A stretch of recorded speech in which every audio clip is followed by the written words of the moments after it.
the issue of voice banking and on the issue of this very important thing for people who get diagnosed with MND. Many will lose their voice, and it is a terrible thing to happen because you almost lose a sense of your personality, of who you are. And this has been something that's resonated with me, obviously, as somebody who works in radio, the idea of not being able to speak. It is something that weighs on your mind, which is why technology is providing an incredible opportunity in a way that it never had done before. So to talk about I will always be me, to talk about this idea of voice banking and how it can work. I'm delighted to be joined on Zoom, fingers crossed, by Nick Goldup, who is the Director of Care Improvement of the MND Association, and Richard Cave, Senior Speech and Language Therapist with the MND Association. Gentlemen, you can both hear me? Yep. We can, yes, you can hear us. Excellent, you're very welcome. Thank you very much for joining us in Charleville this morning. Nick, I'm going to hand over to you and hand over to you, Richard. You have 30 minutes. I am under strict instructions to give you a 5-minute warning. So I will pop into your ear giving you a 5-minute warning, but for now, the floor is yours.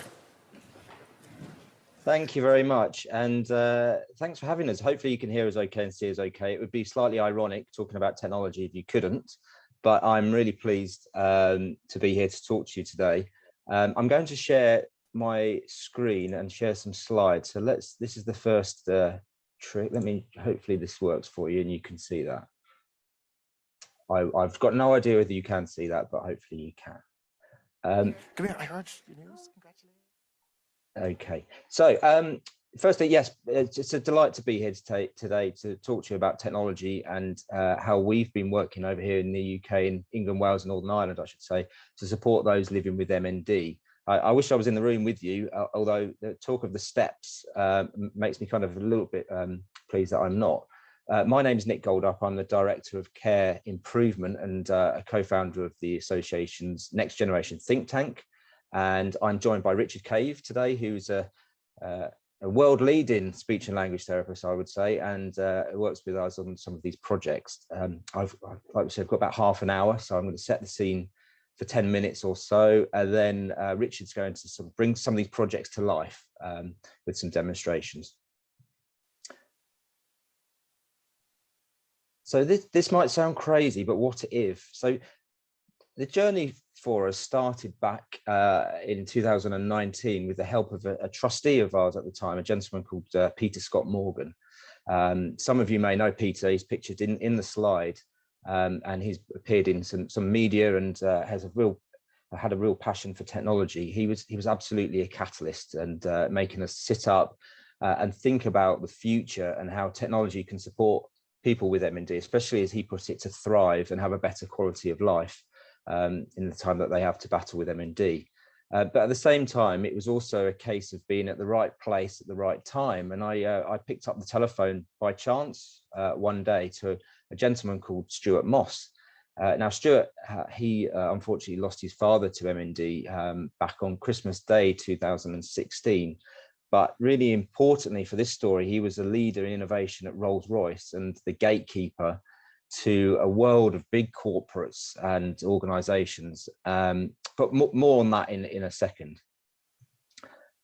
So in 2019, we sat down and agreed our principles of working in this space around technology. And I won't go through all of these today, but what I suppose is really important is that any project needed to benefit and be accessible to people affected by MND. That's really, really important. What's the point in creating technology if people can't access that? And when I talk about access, it's not just physical access, but it's financial as well. We wanted to stimulate the development of technology and ensure that people have choice as well. It's not all about, what widget is available or what's available online, but what broad choice can people have to support their quality of life. And we wanted all projects to involve people with MND, and that has been really key to our project so far. And yes, we'll seek some commercial or financial or in-kind benefits. And so far, everything we've done and what you'll see later has been pro bono. It's been free of charge. But emerging from this discussion really was this opportunity to think about how we use technology to support people with MND, improve their day-to-day needs, and for us as an association to be that conduit between the lived experience and our community, basically, and technology. So that kind of link between the two. And importantly, it was really important, I said that twice, importantly, I'm very pleased, I should say, to say that the focus of technology now runs throughout our strategy in the MND Association. We have a selection of promises, and within our promise number 3, which is every day with MND counts, we've got specific reference there to new technology solutions to improve quality of life. And that was really important from a kind of governance perspective. But that's the background, that's the kind of the governance and the scene setting. Let's go back to the story. And as I said, Stuart at Rolls-Royce opened the door to these big players.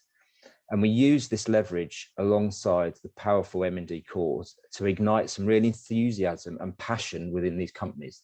And very, very quickly, we signed up some really big corporates. And this next slide makes me really pleased and really happy and very proud, I suppose. It's not a bad list, but this is the list of everybody that we've been engaging with, and there are more as well, waiting in the wings. People like Apple, Vodafone, and McLaren Formula One are all kind of geared up, ready to help us. But I mean, just people like Dell and as Lillian said, Dell and Intel and Google, Microsoft. These are the big names, and we've triggered their appetite to support people with MND over here, which is really, really good. So we had the people, we had the organizations, we had the brains, but key really then was about what's our purpose, what do we want to achieve, what's our vision and our mission.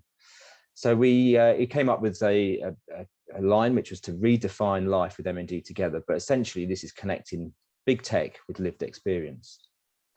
And the second focus really was about what type of technology do we want to improve and what is the problem to focus on.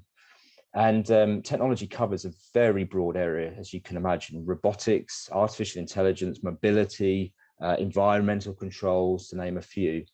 And I suppose, back at the start of this journey, that was our concern: where do we put our time? And we decided that speech and communication was the thing that we wanted to concentrate on. And this slide really just sort of talks about strategically why this was the case, and why speech was our focus. And we feel it's such a big area of support that people living with MND need to access. And it was a big opportunity to influence and to inject innovation, really. Speech is such a powerful medium of identity, isn't it? It provides such a sense of self and ourselves and our humor and our geographical background, our educational background. And when it becomes difficult to talk and communicate, social identity is impacted. There's a risk of social withdrawal, and also we calculate in the UK that up to 90% of people living with MND will rely on some sort of device, and those devices weren't well equipped at the time anyway. And so we wanted to focus on 3 areas. Firstly, voice banking. How do we improve voice banking for people? How can we allow people to bank their voice as early as possible and as easy as possible? And I'm going to tell you about a project linked to that. Second was dysarthric speech, so this slurred speech. So as somebody develops with MND, becomes harder to communicate, and some of the communication devices out there, such as the Google, I forgot the name of the Google Assistant, that's it, came back to me, really struggles to pick up on some of that. So we wanted to work with Google to improve that technology so that people could use their smart devices in their homes. And thirdly, supporting when a person's voice is lost. And that's that third column called lost voice. And that's been working with Dell and Microsoft and Rolls-Royce especially, to think about using artificial intelligence to listen into a conversation when somebody is locked in, and come up with suggestions in real time to support a conversation at that point. And that project is developing as well. But before I get into the detail of the deliverables and the projects, just one last point really around the strategic alliance of these groups coming together. Many, if not all, of these big companies have corporate social responsibility agendas, and in other words, they've got lots of money to spend on good causes, and usually lots of it. And I'm really keen to spend some of that money with them. And this trend really for technology giants to be seen as supporting a wider community, and that their products are about changing lives, is something that they're very keen to support. And this also brings sort of pro bono opportunities as well. We've had lots of engagements. These pictures show the ways that we've done that. We've had various summits, we've had golf days, we've raised money through many different types of events, public awareness raising through different channels over here, corporate partnerships. Hearts of Midlothian have now got MND Scotland as their kit sponsor, thanks to our relationship with Dell. So lots of potential benefit there from a charity perspective, but really exciting. And essentially, you know, the think tank was and is born.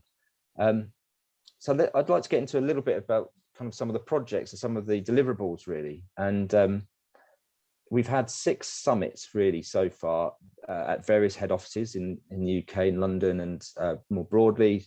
So, for example, at Rolls-Royce, at Intel's, at Microsoft's offices. We've got our 7th planned next Wednesday at British Telecom. And these events are real ecosystems. It's where the ideas are created, normally over a sandwich. But, you know, this is about updating everybody, driving new projects forward, and bringing lived experience. And when I sat down to think about what we'd achieved, so far, I think there's 27 different achievements on this slide, and there's many more that we're working on. But we've developed actual products, and I'm going to introduce you to them today, and Richard is as well. We've got a couple of patents that have been put together by Rolls-Royce. We've got international colleagues looking more and more at this space through the International Alliance of MND and ALS associations, of which I'm a director. And really interestingly, we've brought together different industries. So a neurologist with a AI company to think about how artificial intelligence used within the jet engine industry is being used to think about the gut biome. It's brilliant stuff. But let's get into I Will Always Be Me. And here, this slide, here's a picture of that product. And this was brought together in relationship with Rolls-Royce, Dell, and Intel. And the reason we looked at this is because historically, voice banking is really hard. It's becomes to the point where people actually give up on banking their voice. People were sat, I should say, spending so much time that they don't have, sat recording random sayings and phrases, and it taken a long time. We carried out a survey at the MND Association in 2018 that said that on average it was taking people 3 months to bank their voice. So we wanted to create I Will Always Be Me, which is an ebook. It's a book available through a website which reduces this process down to minutes. It takes 20 minutes now to record your voice. And the vision really was that by the time you finish reading the book, you've banked your voice, whilst also creating a really nice memory and opportunity to do this with your loved ones, and reading those phrases that actually meant something. So the book is accessed through a website, iwillalwaysbeme.com, which has been created by an agency which has ensured a really nice user journey to navigate the process in a really seamless way. And we pulled the story together with an American author called Jill Twiss and a British illustrator called Nicholas Stevenson, spending a lot of time to make sure that, you know, the story didn't upset, didn't offend, and was clinically correct, you know, and it did all the right things really. And that it created a voice that was really clear and really good. After all, you know, that is the purpose. One worry we did have, being really honest, was that it was too emotional and people wouldn't get that voice. But surprise, surprise, you include emotion into a story that you then record and you get a better captured voice at the end of it, which was just wonderful. And here are a couple of slides just to show you what it looks like. Here's some of the illustrations, and a few more, the really nice, bright illustrations. And the words follow the journey of a person living with MND and the changes they're going through. However, finishing on the sentence, everything is changing, but I will always be me and I will always love you. And we've won some awards. We went to Cannes Festival of Creativity, won a Grand Prix there.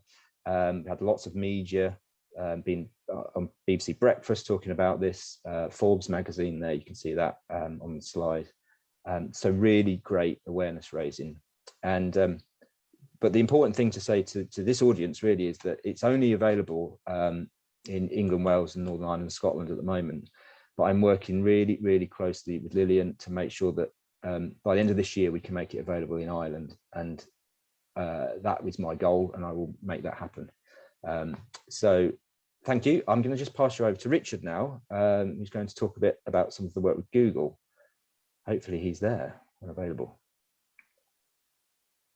Yes, I am there. If you could just, perhaps you could just unshare, and then I shall. Yeah, that's yeah. Just to say, that I will always be me.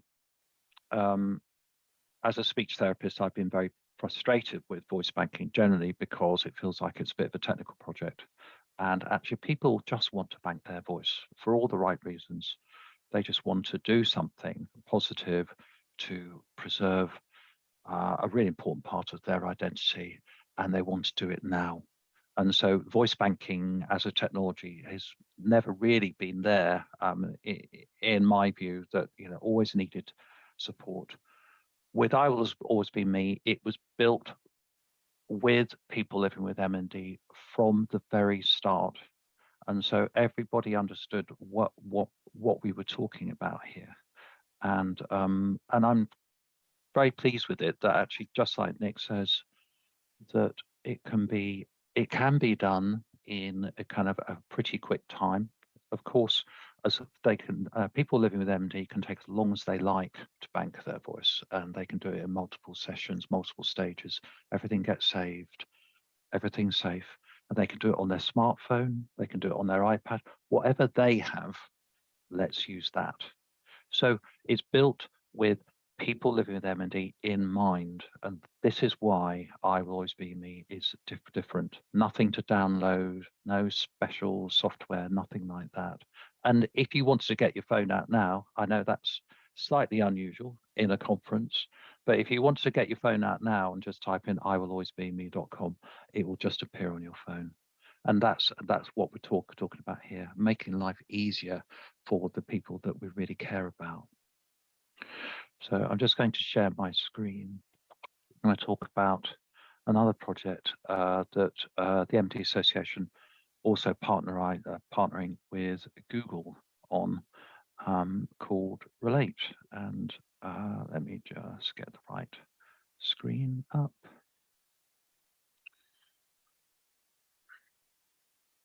So just sharing now. And yeah.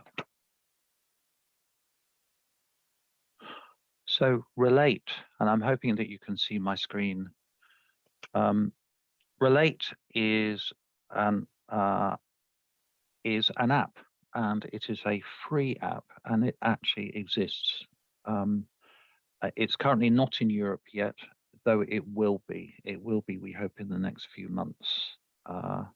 It's available in English only at the moment, but Google being Google, there will be additional languages soon. It's a free app that will be available from the Play Store, just like any other app you can download. What does it do? What it does is it helps people living with speech that's changed, dysarthria or slurred speech, to be better understood. And it does this by captioning what a person says in real time, and it appears on their phone. And this helps the listener to better understand what's being said, because the captions are available to them in addition to everything that a person's saying. And often as a speech therapist, when people are difficult to understand, we often give them things like a tablet or something like that, or text to speech, or which allow them to type messages or write messages, and that's all very good, but it actually replaces what people do, kind of speech, with something else. And actually, most people I know would like to keep on talking, even if they're a bit harder to understand, and that's just natural. So 5 minutes there, please, Richard. 5 minutes. Okay, I've got 5 minutes. So what I'm going to do is I'm going to cut to a video to show you Relate in action. And bear in mind, this is actually here, and it will be free. So just give me a second, and I will switch to the video. So this video was an interview with somebody that uses Relate. It's not a glossy Google thing. It's actually an interview that started off wrong and ended up kind of being better than expected. So this is somebody with slurred speech, with dysarthria, using Relate, but he'd forgotten to switch on Relate. And then my colleague, speech therapist Katie, based in the States, reminded him to switch on Relate. So you'll hear his speech without the Relate captioning, and then with the Relate captioning switched on. Now, I cannot see you, so if you cannot hear this video, please shout. Here we go. I can go to like a public school, so my parents kind of had to fight for that, but I got into the public school. Could you turn on listen so I can see what transcript of what you're saying? You were just got to the point of saying that you got into public school. I got into public school, and it opened up a whole big thing for other kids with disabilities to start going to public school. And I started a couple years after, a lot more kids being in my school. And then I went to, then my parents moved to Florida, and I met a lot more people. All right, so that's that. And so I literally run out of time, and yet there is so much to talk about here. So I'm just going to flash up. There's this free online sessions every month where we talk about Relate, when we talk about 8 other free apps that I think would be useful for people living with MND, along with I Will Always Be Me. And so all the dates are there, and my email is there. So any of you, and if you live with MND yourself, you are particularly welcome, can join. And just email me, rich.cave@nhs.net, and then I'd be delighted to talk a lot more about these projects. So I'm going to stop sharing. I'm going to hand back. Richard, thank you very much indeed. Thank you very much. Richard and Nick, ladies and gentlemen, in the room. We can give them a huge round of applause, and a virtual round of applause from our Zoom audience.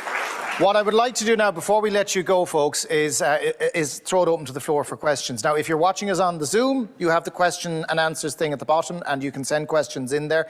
I'm sure there are questions here, so we'll hold the guys. Orla Hardiman is on standby to pop in next. But if you have a question, if you could revert to the old law of Asuas in the room, and we'll bring a microphone to you. Maeve is on the run. Very good. First question. You might be kind enough to say your name first of all, please, so that they can hear you. Hi, I'm Ruth.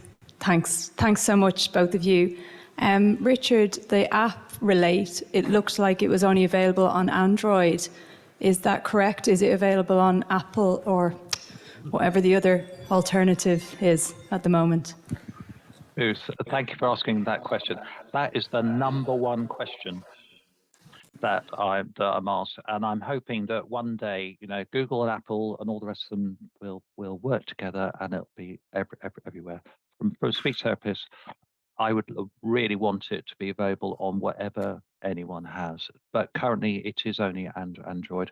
But we are right at the front of the project, so anything's possible, particularly with a big company like Google.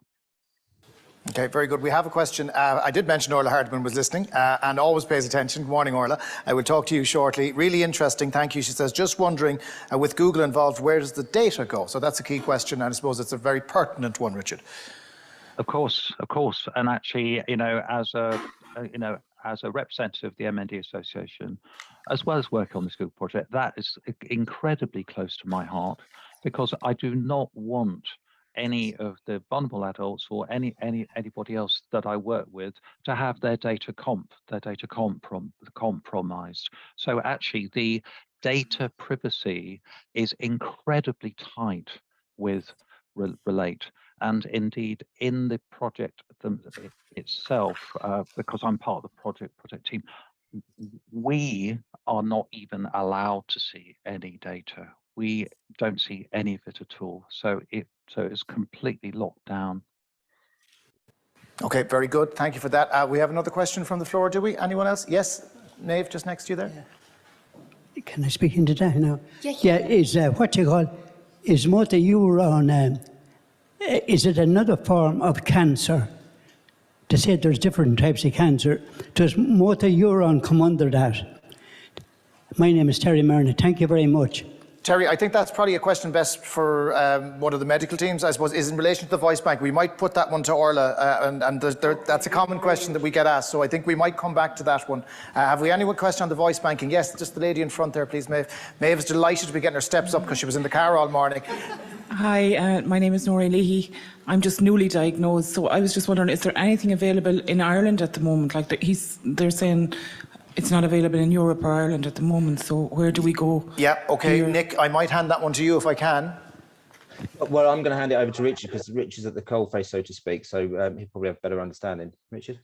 Yeah, there is, and there are colleagues in Ireland. I believe that you can use a cappella, which is one of the voice bank services, and also one called Speak Unique and Model Talker. So there are lots of options. And we just talked about I Will Always Be Me here, but that is going to come to Ireland as Nick committed to. But there's stuff that you could do right now, today, if you wanted to bank your voice using those products. So, Richard, I think the easiest thing to do would be to contact Richard. The email, he very kindly gave his email, and we'll have the presentations as well. We are working, Lillian is working very closely with I Will Always Be Me as well. So there's lots of options coming, and we won't leave you stuck. So we'll get you in contact. There was one other question here. Yes, ma'am. Hello, my name is Jerry. I was wondering, I don't have a diagnosis yet, but how common is spasmodic dysphonia in MND, please? Okay, I'm not sure, again, I'm not sure if one of the lads is in a position to take that. Nick? I don't think I'm in a position to say yeah, that, the medical question. Again, we might hold that one, Terry, for our medical speakers. I would have thought the speech therapist would be aware of spasmodic dysphonia. Yeah, Richard, maybe, I don't know if there's something you've come across? Yes, and there are a lot of people living with spasmodic dysphonia that are using the Relate app to actually help with communication. But I think that's, yes, I've come across spasmodic dysphonia, but I think one of the medical team would be better positioned to answer your specific question on that. And again, yeah, we have other speakers coming up later on, Terry, that might be able to answer that. And of course, the nursing team would be more than happy to talk to you about that as well. We have time for one very quick one. If anyone has a quick one, anyone, quick one? All good? Very good. Okay, what we'll do, have we got a question? No, she was running, she stopped running. Maeve started running, got my hopes up, didn't bother in the end. Look, what we'll do is we'll park. Nick, we will keep you to your promise there, and thank you so much for all the work you've done. I Will Always Be Me. Richard, I'm sure you're very generous to send your email to us, and we'll be in contact with you. Ladies and gentlemen, Nick Goldup and Richard Cave.